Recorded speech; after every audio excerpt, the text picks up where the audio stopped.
नमस्ते दोस्तों, आप लोग का स्वागत करती हूँ अपने यूट्यूब चैनल पर। आप लोग के सामने एक कजरी गीत सुनाने जा रहे हैं। यदि अच्छा लगे तो हमारे वीडियो को लाइक, सब्सक्राइब, शेयर जरूर करिएगा। कमेंट में ज़रूर बताइएगा कि हमारा गीत कैसा लगा। एक दिन अवता पियवा अपने ससुरार में, सावन के बहार में ना।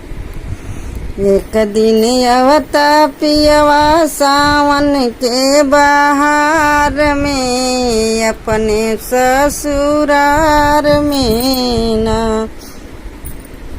जेवना भाभी से बनवतो अपने हाथ से, जेवतो जेवना भाभी से बनवतो अपने हाथ से, जेवतो जलुआ डाल दे तो निबिया के डाढ़ में, सावन के बहार में ना। जलुआ डाल दे तो निबिया के डाढ़ में, सावन के बहार में ना। सैया अवता एक दिन अपने ससुरार में, सावन के बहार में ना।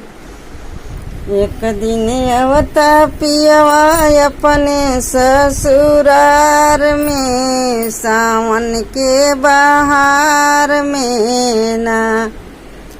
गेरुआ भाभी से बरवतो अपने हाथ से, घोटवतो गेरुआ भाभी से बरवतो अपने हाथ से, घोटवतो जलुआ डाल दे तो निबिया के डाढ़ में, सावन के बहार में ना। जलुआ डाल दे तो निबिया के डाढ़ में, सावन के बहार में ना। पियवा अवता एक दिन अपने ससुरार में, सावन के बहार में ना।